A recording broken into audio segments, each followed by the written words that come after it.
અમે મારા કાકાના છોકરાના લગ્નમાં ગામે આવ્યા હતા, એટલે છેલ્લા ઘણા સમયથી એક સારા પ્રસંગની રાહ જોતી હતી, કેમ કે હવે રહેવાય તેમ હતું નહીં.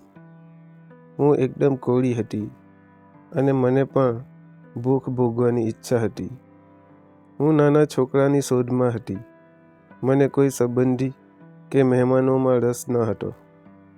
તેવામાં એક વેઇટરની સાથે વર્ષોથી પડી રહેલી આગને ઓલવવાનો પ્રયાસ કર્યો. મેં વિચાર્યું કે તેને મૂછનો દોરો ફૂટ્યો ન હતો, એટલે તે નાનો હશે. પણ જ્યારે હું મારા દરવાજા ખોલીને ટેબલ ઉપર બેઠી અને મહેલમાંથી રાજા બહાર આવ્યો, એટલે મારી આંખો પહોળી થઈ ગઈ. હું બેહોશ જેવી થઈ ગઈ. અને પછી જે એણે મને લીધી છે. નમસ્કાર મિત્રો, મારું નામ વસુંધરા છે અને હું ટીમ્બલી નામના એક નાના ગામની હતી. મારા પપ્પા નગરપાલિકામાં નોકરી કરતા હતા. મારો ભાઈ કોલેજ કરતો હતો. હું 12મા ધોરણમાં અભ્યાસ કરતી હતી. મારી ઉંમર 24 વર્ષ હતી અને મારા ભાઈની ઉંમર 28 વર્ષની. મારા ભાઈના લગ્ન જ્યાં સુધી ના થાય ત્યાં સુધી નાની બહેનના લગ્ન વિશે મમ્મી પપ્પા કેવી રીતે વિચારે. સમય વીતતો જતો હતો અને હું આકર્ષક દેખાવા લાગતી હતી. જ્યારે પણ ઘરની બહાર નીકળું ત્યારે નાનાથી માંડીને મોટા વ્યક્તિઓ સુધી બધા મને જ આગળ પાછળથી જોયા કરતા. એટલે હું ડરીને જલ્દી ઘરે પણ આવી જતી.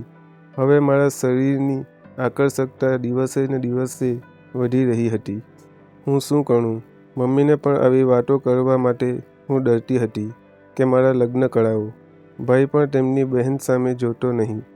તેમને પણ બહેન વિશે કોઈ ચિંતા હતી નહીં. પણ મારા અધૂરા શોખ પૂરા કરવા માટે હું જ્યારે 17 વર્ષની હતી ત્યારે મેદાનમાં થોડું ઘાસ ઊગવા લાગ્યું હતું. તેવામાં રસોડામાંથી નાનું એવું શાકભાજી લઈને મેં મેદાનમાં મૂકવાની કોશિશ કરી હતી. પણ તે વખતે મારા 12 વાગી ગયા હતા. તે દિવસથી એક નાના છોકરાની તલાશમાં હતી. એનું કારણ એ જ હતું કે તે છોકરો નાનો હોય તો તે પણ નાનકડો હોય. હું એવા વહેમમાં હતી. એટલે હું બહુ અનુભવ કરી આગળ વધવા માંગતી હતી. હું શીખવા માંગતી હતી, કેમ કે 24 વર્ષથી કોરી હતી. મને કોઈએ અજમાવી હતી નહીં. એક સાંજે અમે ઘરમાં બધા જમતા હતા. રીંગણા ફ્લેવરનું શાક બનાવેલું હતું અને બધા મસ્તી ખાતા હતા ને મારા કાકાનો ફોન આવ્યો અને તે કહે છે કે દર્શન, તું તારા પરિવારને લઈને પાલીતાણા આવી જજે, કેમ કે રવિના લગ્ન લેવાના છે. હું પણ એ વાતને લઈને ખુશ હતી કે હું ઘરેથી બહાર નીકળીશ તો મને કંઈક રસ્તો મળશે. પપ્પા બોલ્યા, તમે બધા લોકો રવિના લગ્નમાં જવા તૈયાર રહેજો. હું ઓફિસના કામ પતાવી આવી જઈશ. અમે બધા સામાન પેક કરી 2 દિવસ પહેલાં પાલીતાણા જવા રવાના થઈ જઈએ. પછી અમે ત્યાં પહોંચી ગયા. કાકાના ઘરે લગ્નના પહેલા દિવસથી જ કાકાએ ઘેર જોરદાર વ્યવસ્થા કરી હતી. તેમને ત્યાં વેઇટર પણ આવી ગયા હતા. તેમાં એક વેઇટર મને પસંદ પડી ગયો. હું તેને જોઈને મારા મનમાં પ્રેમના સવાલ પેદા થવા લાગ્યા. તે બધામાં કોલ્ડ ડ્રિંક્સ લઈને ફરતો હતો. તે મારી તરફ આવતો હતો એટલે મેં તેના પગ વચ્ચે આડો પગ કર્યો અને તે મારા ઉપર બધી કોલ્ડ ડ્રિંક ઢોળી નાખી. એટલે હું તેના ઉપર ખાલી ખીજાઈ ગઈ, કેમ કે તેવું કરવામાં મારો ફાયદો હતો. પછી તે બોલ્યો, મેડમ સોરી, અહીં આવો, હું સાફ કરી દઉં. તે મને બાથરૂમમાં લઈ ગયો. પછી તે તેના હાથ વડે મને સાફ કરવા લાગ્યો. એટલે મેં મારી આંખો બંધ કરી દીધી અને તેના સ્પર્શથી મારું પૂરું શરીર હલાવી નાખ્યું હતું. હું મુઠ્ઠી વાળીને ઊભી રહી ગઈ. મારો સિલ્ક ડ્રેસમાં તેના ધીરે ફરતા હાથે મારા અંદરની ધીરજને વ્યક્તિને સોંપી દેવાનો જીવ થઈ ગયો. ત્યારબાદ તેણે મને કહ્યું, મેડમ, સાફ થઈ ગયું. હું બોલી, ઠીક છે, તું જા. પછી આખો દિવસ હું તેને મારા પ્રેમમાં ફસાવવાનો પ્રયાસ કરતી રહી. પછી તે વેટર મારી જોડે આવે છે એટલે મેં તેને કહ્યું, ઉપર મારા રૂમમાં થોડો કચરો પડ્યો છે, તે તું મને સાફ કરી આપને. હા મેડમ. કયો રૂમ છે? મને બતાવો. પછી હું તેના સાથે ગઈ અને અંદરની રૂમ બંધ કરી દીધો અને તેને મેં કહ્યું, હું તને પસંદ કરું છું.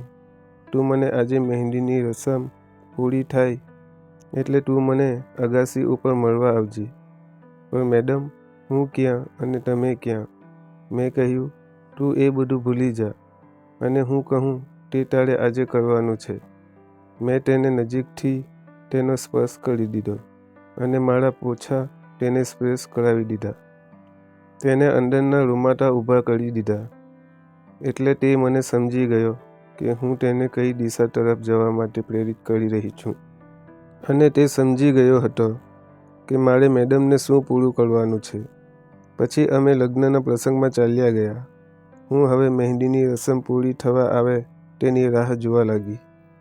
હું વારંવાર ઘડિયાળના કાંટા તરફ જોતી હતી અને વેટર સામે જોતી હતી. એક બાજુ નવા છોકરાને આજે અજમાવી હું મારી અધૂરી રસમ પૂરી કરીને મારી બીક પણ દૂર કરવા માંગતી હતી. પછી 12:30નો ટાઈમ થાય છે અને અગાસી ઉપર ભેગા થઈએ છીએ.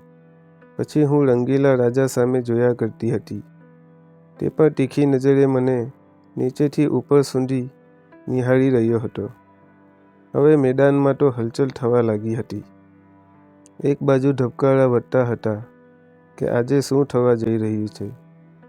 હું જે કરું છું તે યોગ્ય તો છે કે નહીં. આ બધું આજે વિચારવાનો ટાઈમ હતો નહીં. તું ડરીશ નહીં, હું તેને રમવામાં મદદ કરીશ. ત્યારે રંગીલો રાજા મહેલમાંથી જેવો બહાર આવ્યો અને હું તે જોઈ ડરી ગઈ. આ તો ગજબ છે. હું કેવી રીતે આને સંભાળીશ? હું બોલી, ધીરે ધીરે તારે મેદાનમાં રમવું પડશે. હું પ્રથમ વખત જ રમું છું. રંગીલો રાજા હાથમાં આપ્યો એટલે હું એકદમ ડરી ગઈ. પછી તે થોડી વારમાં તે ઉત્સાહમાં આવી ગયો એટલે તેનું ઠેકાણું પડી ગયું. પછી હું સરખી થઈને અમે બંને એકબીજાને પ્રેમથી જોઈ રહ્યા. હવે મેં સાહિલને કીધું, તું નીચે ચાલ્યો જા, હું આવું છું. પછી હું થોડીવાર ઠંડક થયા પછી હું સીડીઓ પકડીને ધીરે ધીરે નીચે ઉતરવા લાગી. તો મારી સહેલી બોલી, અરે વસુંધરા, કેમ તકલીફમાં લાગે છે? મેં કહ્યું, કંઈ નહીં, હજુ ઘા તાજો છે એટલે તકલીફ પડે છે. થોડી વારમાં આરામ થઈ જશે. પછી હું બધાની સાથે મળીને પ્રસંગમાં વ્યસ્ત થઈ ગઈ. તે જ વેટર મારી પાસે આવ્યો અને મને કહે છે, મેડમ, જ્યારે પણ ફરી આવા લગ્ન હોય તો અમને જરૂરથી જણાવજો. હું હસીને બોલી, મારા મામાને ત્યાં તમને બોલાવીશું, આવી જજો.